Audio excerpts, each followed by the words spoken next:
নমস্কার বন্ধুরা, আজকে আমরা গীতার দ্বিতীয় অধ্যায়ের 10টি শ্লোক নিয়ে আলোচনা করব। গীতা পাঠ আমাদের প্রত্যেকেরই করা উচিত। এটি শুধুমাত্র যে একটি ধর্মগ্রন্থ তা নয়, এটি বরং আমাদের একটি জীবন দর্শন, যা আমাদের মনের শান্তি, কর্তব্য এবং উন্নতির পথ দেখায়। তো আসুন আমরা গীতা পাঠ করি।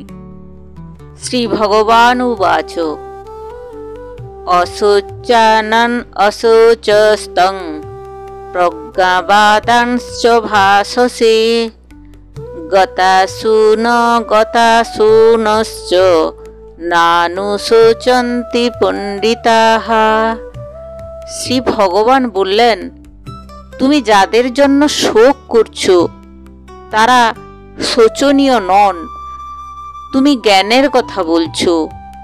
জ্ঞানীরা জীবিত ও মৃত কারো জন্যই শোক করেন না।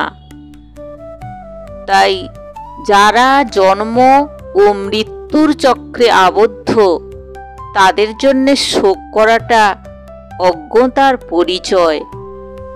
নত্যবাহং জাতুনাসং নত্যং নৈমে জনাধিপাঃ না চৈব ন ভবিষ্যামঃ সর্বে বয়ম মতঃ পরম। এই শ্লোকে শ্রীকৃষ্ণ আত্মার অস্তিত্বের চিরন্তনতা ব্যাখ্যা করেছেন। তিনি বলছেন, আত্মা কখনো অস্তিত্বহীন ছিল না, না অতীতে, না এখন, না ভবিষ্যতে। আমি, তুমি অর্থাৎ কৃষ্ণ, অর্জুন এবং অন্য রাজারা, আমরা সকলেই চিরকাল আলাদা আলাদা সত্তা হিসাবে আছি, ছিলাম এবং থাকব। আত্মা কখনো ধ্বংস হয় না, শুধু দেহ পরিবর্তন হয়, কিন্তু আত্মার অস্তিত্ব চিরন্তন। দেহিনস্মিন যথা দেহে কৌমারং যৌবনং জরা তথা দেহান্তর প্রাপ্তিঃ ধীরস্তত্র ন মুহ্যতি। এই দেহে অবস্থানকারী আত্মা শৈশব, যৌবন, বার্ধক্য অতিক্রম করে। তেমনি মৃত্যুর পর অন্য দেহ লাভ করে। জ্ঞানী ব্যক্তি এতে বিভ্রান্ত হন না। দেহ পরিবর্তন আত্মার স্বাভাবিক পথ। জন্ম, বার্ধক্য, মৃত্যু এবং তারপরে পুনর্জন্ম। মাত্রা স্পর্শাস্তু কৌন্তেয় শীতোষ্ণ সুখ দুঃখদাঃ আগমাপায়িনো নিত্যঃ তাংসো তিতিক্ষাসো ভারত। হে কৌন্তেয়, ইন্দ্রিয় সংযোগ থেকে উৎপন্ন ঠান্ডা, গরম, সুখ, দুঃখ ইত্যাদি অনুভূতি সবই আসা যাওয়ার মতো অস্থায়ী।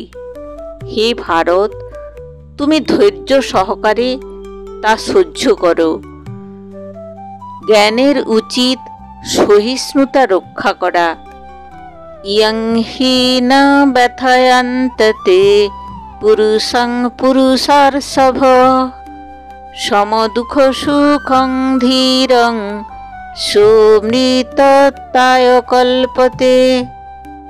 হে অর্জুন, হে শ্রেষ্ঠ পুরুষ, যে ব্যক্তি সুখ ও দুঃখে সমান থাকে ও যাই আসুক বিচলিত হয় না, সেই ধীর পুরুষই অমৃতত্ব লাভের যোগ্য।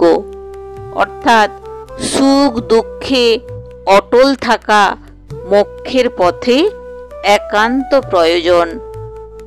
নাশাতু বিদ্যতে ভাবো না ভাবো বিদ্যতে সতঃ উভয়োরপি দৃষ্টান্তঃ তনয়স্তথদর্শিভিঃ। অর্থাৎ অস্তিত্বহীন জিনিসের কখনো কোনো সত্যতা নেই, আর যা সত্য তার কোনো বিনাশ নেই। দেহ নশ্বর, আত্মা চিরন্তন। জ্ঞানীর দৃষ্টিতে এটাই সত্য। অবিনাশী তু তদ্বিধি ইয়েন সর্বমিদং ততম বিনাশমব্যয়েষস্য ন কশ্চিৎ কর্তুমর্হতি। অর্থাৎ যা দ্বারা এই সমস্ত জগৎ পরিব্যাপ্ত তা অবিনশ্বর। সেই অপরিবর্তনীয় আত্মার বিনাশ করার ক্ষমতা কারও নেই। আত্মা সর্বত্র বিরাজমান এবং অজেয়। বন্ত ইমে দেহা নিত্যসুক্তঃ শরীরিণ অনাসীনো প্রমেয়স্য তস্মাদুদ্ধস্য ভারত। অর্থাৎ এই দেহগুলো ক্ষণস্থায়ী, কিন্তু যিনি এই দেহে অবস্থান করছেন তিনি চিরন্তন, অবিনশ্বর ও অনুপম। সুতরাং হে ভারত, হে ভারত বলতে এখানে অর্জুনকে বলা হয়েছে, হে ভারত তুমি যুদ্ধ করো।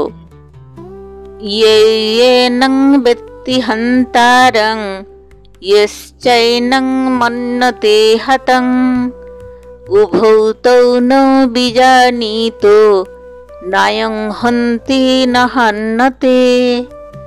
অর্থাৎ যে আত্মাকে হত্যাকারী মনে করে এবং যে আত্মাকে নিহত মনে করে উভয়েই অজ্ঞান।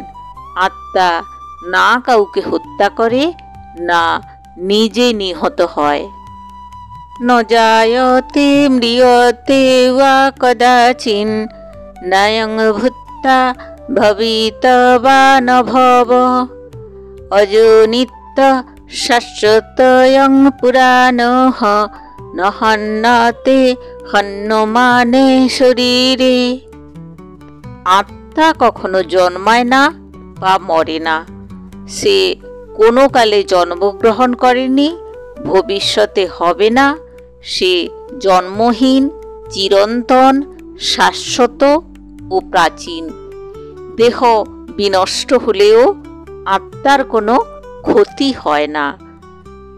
এই শ্লোক আত্মার অমরত্ব ও অজেয় স্বরূপকে নিশ্চিত করে। আত্মা হচ্ছে শাশ্বত সত্তা। তো বন্ধুরা, আজকের গীতা পাঠ এই পর্যন্ত। আর পরেরটি আমি তাড়াতাড়ি পরের পর্বে আপলোড করে দেবো। সেই পর্যন্ত আপনারা ভালো থাকবেন, সুস্থ থাকবেন এবং সাবস্ক্রাইব করে আমার পাশে থাকবেন। নমস্কার।